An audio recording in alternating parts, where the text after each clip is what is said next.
This summer, while I was on study leave, I watched a webinar called Decentering Whiteness in Worship. Decentering Whiteness in Worship. What do you think of that? Oh, okay. It's a provocative title. It's an interesting title. Decentering sounds like taking something out of the center, right? Like picking up a monument and relocating it somewhere off to the side. It was in the middle. Now it's decentered and you can walk right in without running straight into it. But what does it mean to suggest that whiteness might be at the center of worship? It sounds like worshiping whiteness, and we are not about that. Our mission is the opposite of that. We believe in the equality, inherent worth, and dignity of all people. We strive to put that belief into action in our lives, in the world, and definitely in our church. That's why this webinar caught my attention. If you've taken one of the workshops on multiculturalism that we've hosted over the years, or if you attended Dr. Milton Brown's lecture in the social hall last February, if you attended the group that studied Reverend Dr. Tandeka's book, Learning to be White, or if you had some other learning experience, or if you have personal experience as an observer of white culture from outside that culture, then you know that whiteness does have a culture. It's a mindset, Dr. Brown says, even more than it's a skin color. Now, there's definitely more than one culture among white people. I grew up in a mostly white trailer park in a small town, and when I arrived at Harvard on a scholarship, holy cow, did I know I had stepped into a different culture, a different part of white culture, the one working class whites are supposed to aspire to. I was aware of white cultural differences before then too, like when I was a kid and I got called white trash by other kids. But really, this is all an example of the fact that there is a dominant white culture. It sets the norms, and it gives some of them names like decorum, respectability, and polite manners. It dominates people outside of it, and even working class whites internalize many of its norms without realizing it. So, regardless of social class, white people who haven't intentionally learned about white culture almost always find it hard to see the whole of it because fish in water, right? How does a fish learn to see the water that it's swimming in? There's that old saying that you don't know what you don't know. It means that there are some areas in life in which we have some learning to do, but we aren't even aware of needing to do that learning. We don't know that there's something we don't know. The Greek philosopher Socrates is often quoted as saying that true wisdom is in realizing the extent to which you know nothing. And the 20th century preacher Ralph Sockman put it beautifully when he said, "The bigger the island of knowledge, the longer the shoreline of wonder." Each of us, every person here, has things to learn of which we are not aware. That unknowing manifests in our assumptions about other people or about the way things should be. Assumptions are things we think we know, but we don't. Right? So, I was very curious about this webinar. It was about learning to see how the norms and the values of our country's dominant culture, which is associated with whiteness, might be showing up in the way Unitarian Universalists typically do church. It was set up as a conversation among 3 UU leaders, Yulika Herman de la Fuente, Erica Hewitt, and Glenn Thomas Rideout. Yulika identifies as Latin American, Erica as white, and Glenn Thomas as African American. 3 people, big topic. They did not claim to have the answers, but they offered interesting food for thought.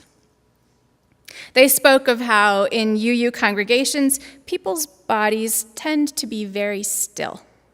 Even during energetic singing, it can seem as though people are holding back. That's something you see more in predominantly white congregations than in multicultural Latin American or African American churches, because it's a norm within white culture to be somewhat restrained and unemotional. Okay, I think we can agree that we know what they're talking about, right? Okay. They noted that UU congregations seem to worship experts rather than drawing primarily from stories of lived experiences or ancestral traditions and trusting that there is truth in those. There's a tendency to quote highly educated people who have been published. Okay. Finally, Ulika and Glenn Thomas observed that UU congregations tend to be very concerned about time. The length of each part of the service is precisely designed. The sermon, the leadership moment, even the music. Even when there's a lot of energy around a song and maybe it could have gone on for a while longer, UUs tend to end it promptly so we can get to the next thing, right? This observation reminded me of the time I visited Glide Memorial Church in San Francisco. That's a very diverse, multicultural church, and it definitely flowed. There was a lot of clapping and talk back, and some of the music had an organic, spontaneous feel. One person got up and shared their personal testimonial. The service went on for quite a while. Of course, there are generalizations, and then there are individual people and congregations, right? When I mentioned these things to an African-American preacher friend, he said, "Does this mean we have to throw away our clock?" So, it doesn't fit everybody. There's not one right way to do things. We UUs are all about that there's more than one right way to do things, with our big embrace of multiple paths to God or truth. But isn't it all interesting? I've observed the things that they were talking about in that webinar too. I just hadn't really thought of them as cultural. None of the things they described are inherent to our faith. There is no UU commandment that says thou shalt not dance or wave thy arms in church, right? We can, and in sermons I often do, weave lived stories and ancestral sources with experts, and we are capable of presence and flow. When markers of the dominant culture are invisible to most UUs, it can lead our churches to become monocultural. Monocultural means looking at other cultures or differences as outside the norm, exotic, or strange. And that, in turn, may prevent new people with different cultural perspectives from feeling welcome, included, and at home, even if everything else about our faith, its open-mindedness, compassion, embrace of reason and doubt, and love of justice, are a perfect fit. So what does it mean to be truly welcoming? Do we have to change everything? No. But true welcoming, radical hospitality, is more than a warm greeting. It's more than hello. It's receiving people with openness and with awareness about our own assumptions. Assumptions, of course, aren't always based in race or ethnicity. A while back, I heard a story about someone who was in conversation with other UUs when the group started referencing a certain work of literature. They referenced it casually, without explaining it, which conveyed to her that they assumed everybody had read it. Well, this person had not had much formal education. She didn't know the book, and she felt embarrassed and like she probably didn't fit in. When you meet someone, what assumptions are you prone to making without even realizing it? Do you assume literacy, education, car ownership? Have you ever been in a group that made plans to go out to eat in a restaurant, assuming that everyone had enough discretionary income to do so? Assuming that no one with a seemingly good job is actually saddled with crippling debt? Do we try to get to know people by saying, "What do you do?" as though we knew for certain that they are employed? Or maybe you're prone to assume another person is looking down on you. I've done that before. If you get to know the person, you might find that you're each thinking the same thing. How about cultural literacy? I was surprised once to realize that my husband did not know the same stories I did from childhood, like the one called The Three Little Pigs. But why would he? He grew up in another country with different childhood fables. When we make references to things without explanation, we make assumptions too, along with it. I've surprised him sometimes as well, in particular when it comes to the difference between our families, not just in culture, but in class. Carlos was raised in an upper middle class family. My husband never used to say curse words before he fell in love with me.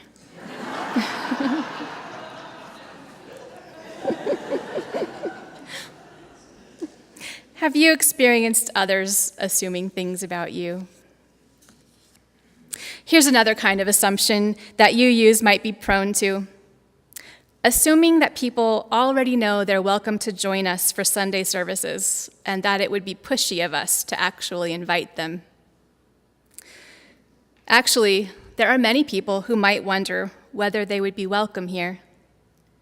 Yesterday, in this very room, I led a memorial service in which there were many tough-looking men with face and neck tattoos, grieving the loss of someone they loved.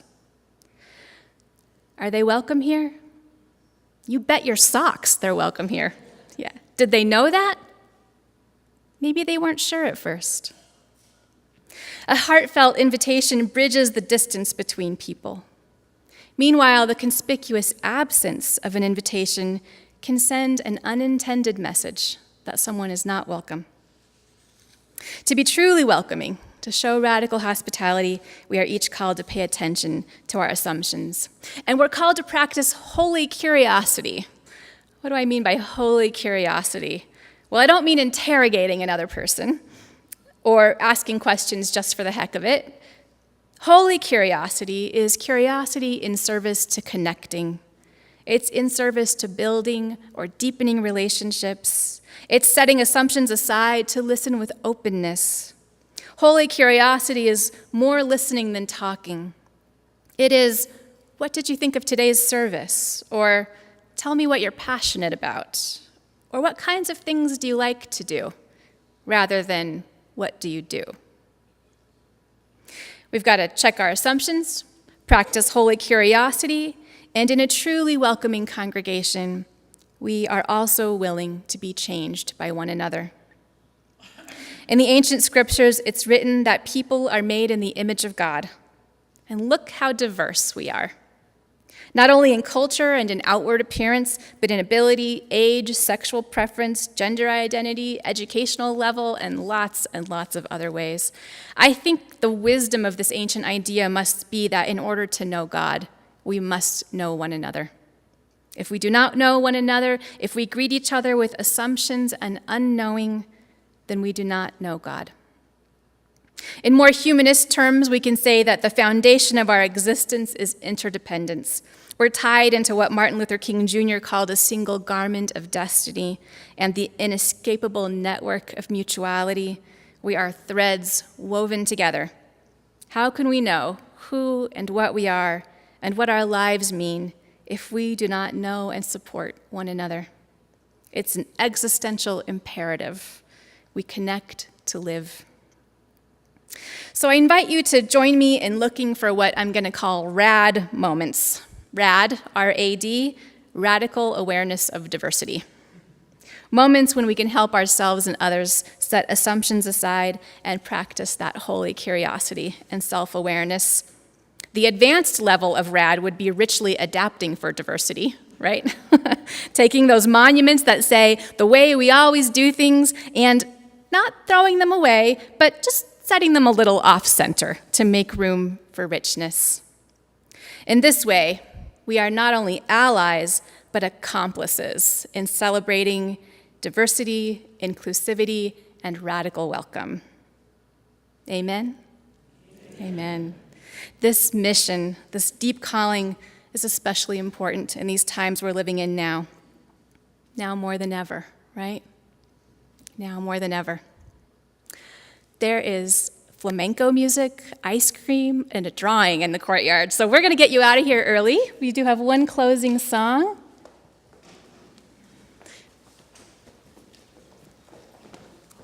We would like to invite you to rise in body and spirit, dance, whether you're sitting dancing or standing dancing, and sing along. This is